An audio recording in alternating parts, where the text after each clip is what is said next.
안녕하십니까. 여의도 정치권에서 나두는 깊숙한 얘기를 들고 매주 일요일 여러분들을 찾아뵙는 정가 뒷담화 3월 9일 인사드립니다. 지난 금요일, 토요일 대반전이 일어났습니다. 윤석열 대통령이 석방이 됐죠. 지기현 부장판사의 구속 취소에 따른 석방. 자, 그러자 탄핵 심리에서 기각 가능성이 훨씬 높아졌습니다. 이 정도 상황, 분위기, 또 어떤 민심 이런 것을 봤을 때 탄핵에 찬성하는 6명이 그 헌법재판관 8명 중에서 나올 가능성은 상당히 낮아졌다, 거의 사라졌다고 보는 쪽도 있습니다. 어쨌든 이 구속 취소가 공수처, 특히 공수처의 검찰의 구속 기간 도가 구속 기간이 지났다 이런 것도 있지만 가장 핵심적인 것은 공수처의 이 수사가 권한이 없었다. 그러니까 절차적 정당성이 다 무시가 돼버렸다는 거죠. 그런데 그렇게 해서 구속 취소를 했기 때문에 현재도 지금 절차적 정당성은 깡그리 다 무시했습니다. 윤석열 대통령에게 바른 기회 제대로 주지 않았죠.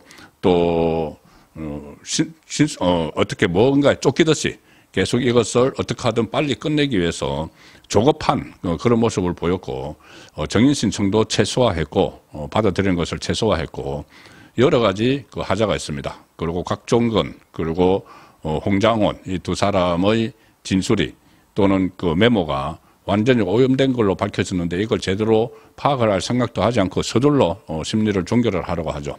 그래서 심리를 더 해야 된다는 의견도 나오지만 어쨌든 탄핵 기각 가능성이 상당히 높아졌습니다. 그렇게 되니 이거 큰일 났다 싶은 쪽이 있죠. 바로 이재명의 민주당인데, 자, 이재명은 민주당뿐이 아니고 또 한 부류가 있습니다. 윤석열 대통령이 구속에서 풀려나고 취소가 돼서 석방이 되고 일단은 자유로운 몸이 됐죠. 직무는 정지가 됐지만은 앞으로 메시지를 많이 낼 수가 있습니다. 과거에 노무현, 박근혜 전 대통령도 직무 정지 상태에서 기자들도 만나고 기자간담회도 하고 여러 가지 활동을 해서 메시지를 발신을 했죠. 그럼 계속 앞으로 남은 기간 동안 나오면은 대통령발 어떤 지금까지 했던 계엄이 왜 필요했는지, 이재명의 국정마비 이런 것을 다시 거론을 하면은 탄핵 심리에 헌법재판관들, 특히 우파의 가치를 지키려고 하는 3명 아니면 중도까지 4명의 헌법재판관들이 명분을 가질 수가 있습니다. 기각을 할 수 있는. 그러므로 기각 가능성이 상당히 높아지니까 이 두 부류, 이재명의 민주당뿐이 아니고 또 한 부류가 바짝 긴장을 하고 큰일 났다. 그때 한동훈 전 대표가 무슨 계엄이 처음 일어났을 때 나는 엿됐다고 생각을 했다고 했죠.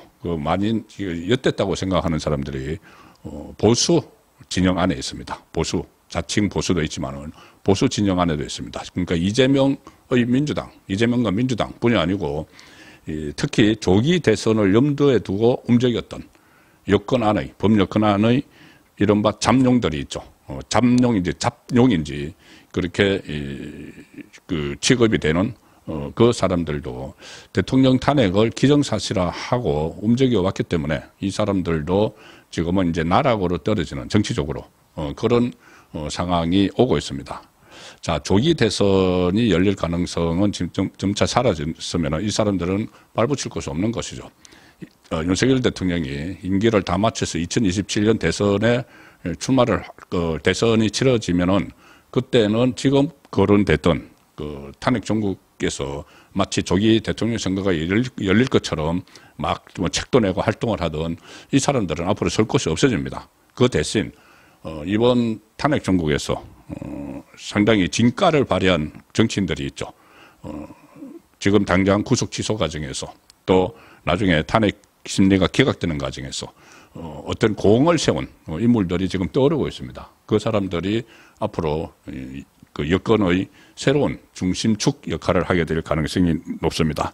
윤석열 대통령이 사실상 이제 직무 복귀를 하면은 탄핵 기각으로 2기 집권이 되는 거죠. 윤석열 2기 이렇게 되는데 사실상 2기가 됩니다.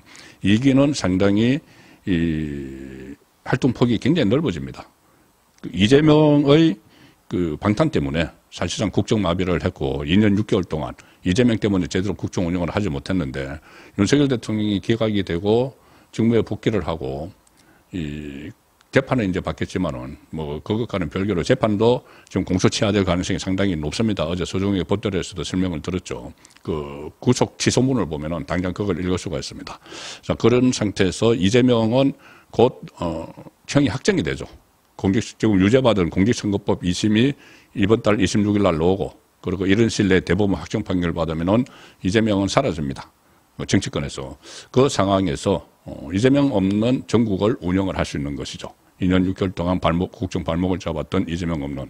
자, 그래서 그때 되면은 윤석열 대통령 집권 2기나 다름없게 되고, 그 상황에서 이번에 일종의 윤석열 대통령 구하기에 나섰던 정치인들이 차기 대권 주자로 2027년 대선을 염두에 둔 차기 대권 주자로 급부상하는 상황도 지금 예상이 됩니다. 벌써 그런 조짐이 보입니다. 일단 이재명은 깜짝 놀라서 구속 취소, 사실상 구속 취소 이것은 현재 기각의 어떤 그 신호탄이다, 이렇게도 볼 수 있습니다. 이재명이 깜짝 놀라서 지금 거리로 뛰쳐나갔습니다. 오늘 장애 집회에 나가서 뭐 끝까지 싸울 것이다 이랬는데 이미 패색이 짙죠, 이재명은. 심지어 박찬대는 이제 또 심우정 검찰총장을 겨냥해서 도저히 용인할 수 없다 그러면서 즉각 사퇴하라. 이제 검찰총장 사퇴하라. 사퇴하지 않으면은 탄핵을 포함해서 모든 조치를 취할 것이다. 자, 이렇게까지 나오는 것은 그만큼 초비상이 민주당 안에 걸렸다는 이야기입니다. 그리고 좀 이상한 게 하나 있죠. 뭐냐 하면은 이재명도 그렇고 박찬대도 그렇고 이 풀어준 사람은, 윤석열 대통령을 풀어준 사람은 판사입니다. 직위원 판사인데 직위원 판사에 대해서는 비판을 안 하는 게 아니라 못합니다.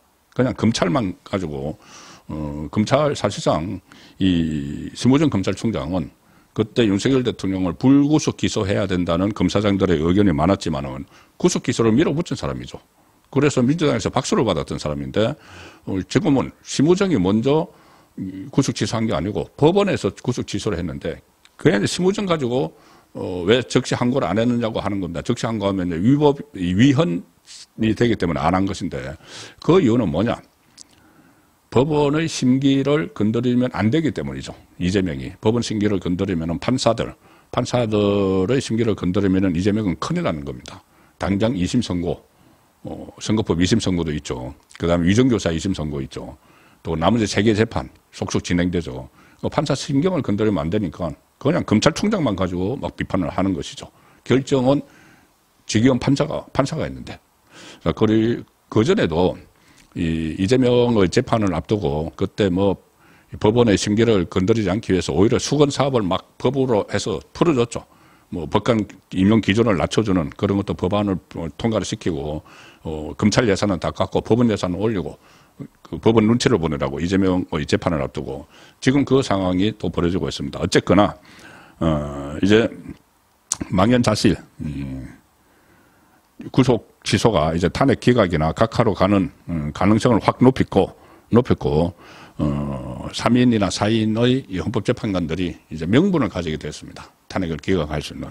이렇게 되니까는 망연자실을 했는데 두 부류 있다. 이재명 그리고 여권의 이 안에 조기 대선에 눈독을 들이고 있던 사람들이 있는데 반면에 윤석열 대통령 탄핵 기각 가능성을 높이는데 구속 취소에 일조한 사람들은 부상이 되고 있는 그래서 윤석열 정부 2기의 여권 지형이 지각 변동을 한다. 이런 분석이 가능합니다. 일단 먼저 윤석열 대통령 탄핵 그리고 탄핵 기각 또 구속 취소 가능성을 높이는데 일조를 해서 일종의 이 공신이 될 수가 있는 나중에 직무정지에서 풀려나고 다시 국정 운영에 전념을 할 때 공신이 될 수 있는 사람들을 한번 제가 나름대로 꼽아봤습니다. 일단 김문수 이름을 먼저 좀 불러드리면 김문수 장관, 나경원 의원, 윤상현 의원, 주진우 의원, 장동혁 의원, 강선영 의원, 성일종 의원, 이철우 경북도지사. 일단 제가 쭉 파악을 해본 바로는 이 정도. 또 다른 사람들도 있지만 일단은 눈에 띄었던 인물이죠. 김문수 고용노동부 장관은 아시다시피 이 국무회의를 할 때 거의 이제 경륜도 많고 하니까는 자장 역할을 합니다. 자장 역할을 해서 가령 예를 들어서 최상목 권한대행이 그때 헌법재판관 2명을 임명을 했을 때 호통을 쳤죠. 대행에게 본인보다 연배도 훨씬 더 낮고 같은 장관급이죠. 뭐 부총리지만 어쨌든 그렇게 하면 안 된다. 의견을 모아야지 왜 그렇게 했느냐 하고 이번에 또 마언혁에 대해서 임명을 하니 많이 할 때도 각하게 그 마언혁을 임명하면 안 된다고 최상목에게 주의를 환기시킨 그런 인물이고 뭐 그전에 뭐 계엄이 선포되고 나서 국민에게 사과하라 그러면서 그때 그 서영교 의원이 국무위원들 다 일어나 했을 때 그때 꿋꿋하게 앉아 있었죠. 그리고 그 다음에 여러 가지 당당하게 대처하는 그런 모습으로 인해서 지지율이 자기 대선 주자 지지율이 부동의 1위 그 여권 주자 중에서 부동의 1위 자리를 차지했는데도 조기 대선 이야기가 나오면은 그것은 대통령과 국민에 대한 그 예의가 아니다 하면서 그에 대해서 언급을 하지 않고 그래도 딱 중심을 지켜나가는 그런 모습을 보였기 때문에 김문수 그 장관이 조기 대선이 아니고 다음 대선의 2027년 대선의 유력한 주자로 지금 부상해 있습니다. 그리고 한 사람 나경원 의원은 지금 여전사 과거에 뭐 나다르크 이렇게 해서 투쟁력을 보였는데 야당 시절에 지금 여전사의 면모를 다시 보이고 있다. 특히 나경원 의원은 그때 대선에 나갔다가 친윤에게 외면을 당했죠. 친윤에게 외면을 당해서 그때 몇 가지 가지고 있던 직책도 다 박탈을 당하는 그래서 용산에서 심지어 가만히 있으면 아무 일도 일어나지 않을 것이다. 뭐 이런 식으로 해서 압박을 해서 오히려 윤석열 정부 들어서 핍박을 받는 상황이었는데 이번에 완전히 면모를 달리해서 그런 과거가 있지만은 최근에 이 상황이 일어나고 나서는 가장 최전선에서 탄핵 반대를 이야기를 계속 전파를 했습니다. 그리고 본인이 판사 경험이 있기 때문에 판사 출신이기 때문에 이 재판관들, 현재 재판관들에 대해서도 여러 가지 핵심적인 부분을 지적을 했죠. 최근에만 해도 헌재가 그 박근혜 전 대통령 때처럼 0대8 만장일치를 모의하고 있다. 그런 작업을 하고 있다. 강력히 비판을 해서 헌재가 꼭 만장일치로 가려고 하는 것은 아니다는 식으로 이제 부인을 하는 입장문까지 내도록 만들었습니다. 그런 나경원 의원도 있고 윤상현 의원이 마치 이제 현장 지휘관처럼 이렇게 앞장서서 한남동 간저에도 그렇고 또 간저에 들어가서도 윤석열 대통령과 만나서 소식을 전하고 이번에 구치소에도 마찬가지 그렇게 해서 종횡무진 일종의 몸을 사리지 않는 그런 활약을 보였죠.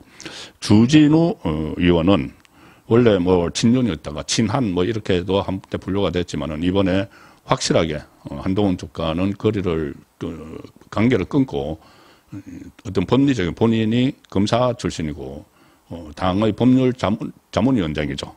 그래서 법률 전략가로서 이 고비마다 윤석열 대통령 석방 필요성 그리고 탄핵 기각을 해야 되는 이유를 법리적인 이 핵심 쟁점을 가지고 법리적으로 해석을 해서 그것이 일종의 논리가 되는 법률적 논리가 되는 그런 토대를 법률권에 이렇게 전파를 하는 그런 역할을 했습니다. 그리고 장동혁은 원래 친한이었죠. 한동훈 비대위에서 사무총장을 했고 한동훈 대표체제 때 수석 최고위원까지 지냈는데 버티고 있던 한동훈 대표체제를 무너뜨리는 데 앞장섰습니다. 지금은 그래서 윤석열 대통령에 대한 입장을 적극적으로 전파를 하는 그런 일을 하고 있죠. 그때 한동훈이 이 사태가 일어나고 나서도 당 대표직의 욕심을 가지고 사퇴하려고 하지 않았죠. 그런데 그때 최고위원들이 선도 사퇴를 하면서 무너뜨렸습니다. 인요한, 김민전, 진종호. 그런데 그때 끝까지 한동훈 쪽에 버틸 것이라고 봤던 장동혁이 이건 아니다 싶어서 본인도 사퇴를 하면서 한동훈 대표 체제를 무너뜨렸습니다. 만약에 지금 비대위가 아니고 한동훈 대표 체제가 유지가 되고 있었다면 더 어려웠어요. 상당히 어려워졌을 겁니다. 아예 그냥 쭉 탄핵 몰이를 앞장서서 했을 가능성. 만약에 한동훈 지도부가 그대로 있었다면은. 자, 그래서 그것을 무너뜨리는데, 공을 세웠을 뿐이 아니고, 그 이후에 윤석열 대통령이, 이 장동훈이 또 판사 출신이니까 여러 가지 법리적으로 윤석열 대통령을 방어하는 그런 역할을 하고 있습니다. 강선영 의원은 요군 장군 출신이죠. 지금 군사령관, 국방위에 있으면서 군사령관들, 수방사, 이번에 방첩사나 여러 가지 특전사 이런 사령관들이 좀 우물쭈물하는, 그리고 군 지휘관들이 오락가락하는, 우왕좌왕하는 모습을 보였는데, 그것을 매섭게 다잡는 모습을 보였습니다. 성일종 국방위원장도 이번에 김현태 707 단장을 이렇게 설득을 해서 각종 건을 민주당 박범계나 이런 사람들의 해요하는 그것을 생생히 정언을 하도록 만들었죠. 그리고 뭐 다른 의원들도 있지만 지자체장 중에서 이철우 경북도지사가 최근에 이번 상황과 관련해서 기자회견도 열고 또 언론 인터뷰도 하고 또 저 유튜브를 비롯해서 유튜브에도 출연을 해서 적극적으로 홍보전을 펼쳤습니다. 본인이 국정원 출신이죠. 국정원 출신이고 또 국회에서도 활동을 많이 했는데 국정원 출신인데 이번 사태의 본질을 연성사상전이다. 그 전에 적극적으로 무슨 미국 문화원을 점거를 하고 하는 그런 경성사상전을 지금은 펼치지 못하니까 연성사상전을 펼치고 있는 것이다. 그 소위 말하는 반국가 세력들이 도체 포진해서 윤석열 대통령이 지적을 했던 거기에 대해서 본인은 국정원의 경험을 바탕으로 해서 기자회견도 하고 해서 상당히 지자체장 중에서도 좀 돋보이는 역할을 많이 했습니다. 그리고 지금은 조기 대선을 이야기할 때가 아니고 윤석열 2.0 시대를 준비하자. 제가 조금 전에 윤석열 2기라고 말씀드렸죠. 그 같은 개념입니다. 이제 남은 임기를 잘 여러 가지 업적을 남겨서 이제 이재명도 없어지니까 2년 동안 또 대통령의 임기를 보장을 해서 7공화국, 그러니까 개헌, 마지막에 개헌을 해서 7공화국을 설계하자. 자, 이런 또 계획도 청사진도 밝히고 있습니다. 이 중에서 특히 포스터 그러니까 윤석열 대통령의 후계자, 2027년 대선에서 뛸 수 있는 사람들은 아무래도 김문수 장관, 나경원 대표, 그리고 이철우 경북도지사, 나경원 전 원내대표, 이철우 경북도지사, 이렇게 김나이 이 세 사람이 지금 꼽히고 있습니다. 여의도 정가에서 나오는 이야기들도 그런 방향이죠. 그리고 이제 건영세 비대위 체제가 마무리되면은 당 대표가 있어야 되는데 여기서 이제 윤상현 의원이 가장 유력하게 지금 선두에 서고 있다는 분석이 나오고 또 나경원 의원도 자기 대선 주자로 꼽히지만은 당 대표에 다시 도전할 수 있는 그런 상황이 됐다는 분석이 많이 나오고 있습니다. 반면에 일제히 조기 대선이 마치 치러질 것처럼 책도 내고 나섰던 인물들, 소위 말하는 잠룡들, 전부터 취급돼 왔던 이 사람들은 지금 윤석열 대통령이 석방이 되니까는 거의 한 목소리로 환영을 하는 사필기적이다. 무슨 좀 당연히 대통령의 복귀를 해야 된다. 그리고 탄핵 심리에서도 기각돼야 된다. 이런 말도 하는 사람들도 있지만 노골적으로 그까지는 또 안 나가는 사람도 있고 탄핵 이야기에 대해서는 어쨌든 구속 취소에 대해서는 환영 메시지를 내지만 속으로는 떨떠름하다 못해 큰 충격, 망했다, 엿됐다. 한동훈이 이야기했던 대로 그렇게 할 수밖에 없는 사람들이 있죠. 책을 내거나 했던 이 사람들, 한동훈 탄핵을 사실상 주도를 했고 탄핵 소추안 의결이 될 때 주도를 했고 그전에 이제 오락가락 하다가 본인이 체포 대상 명단에 있다는 어떤 쪽의 일종의 공작에 의해서 공작으로 지금 드러나고 있죠. 거기에 의해서 발끈해서 다시 탄핵 소추 통과 쪽으로 가서 그때 친한계를 비롯해서 12명이 이탈을 해서 탄핵 소추안이 통과가 됐죠. 그런데 그 탄핵 소추안이 헌재에서 결론이 막 나려고 하는 시점에 갑자기 한동훈이 책을 들고 나타났습니다. 이것은 뭘 의미하는지, 이 탄핵이 통과되는데 힘을 보태겠다는 이야기인지, 그 책 안에 그 체포적으로 이야기가 막 나옵니다. 그러니 탄핵에 힘을 보태겠다는 쪽으로밖에 생각이 안 되죠.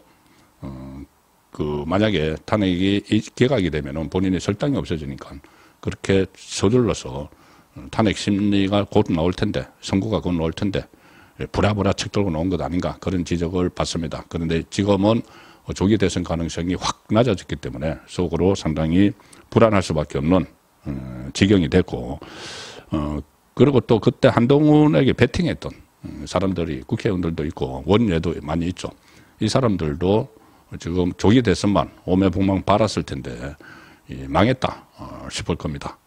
그리고 홍준표, 조기 대선이 확정이 되면 대구시장을 던지겠다, 이렇게 미리 선수를 치고 나왔고, 그 전에 탄핵 전국에 들어가니까 윤석열 대통령이 나에게, 본인이 윤석열 대통령에게 책임 총리제로 가야 된다, 그 전에 이야기를 했고, 내가 책임 총리제로 하겠다고 또 했다 하면서 자기 정치에 열중을 했던, 지금도 자기 정치에 열중을 하고 있는 홍준표 대구시장도 이제 허탈해질 가능성이 상당히 높아진 거죠. 지금도 벌써 허탈할 겁니다.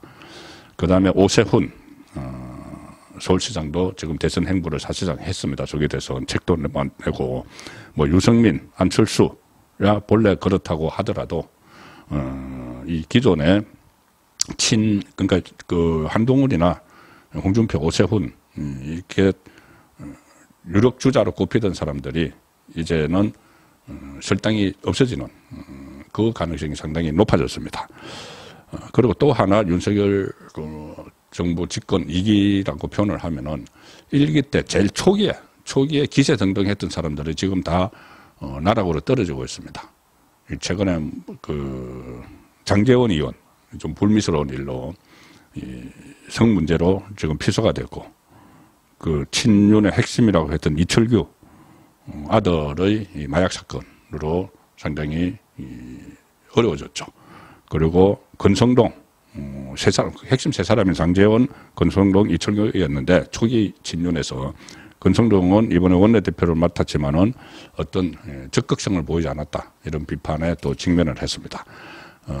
그래서 윤석열 대통령이 곧 직무에 복귀를 하게 되면은 집권 2기가 시작되는데, 집권 2기의 중심 인물이 1기 때와는 완전히 달라진다. 여권의 지각 변동을 오늘은 짚어봤습니다. 정가 뒷담화였습니다.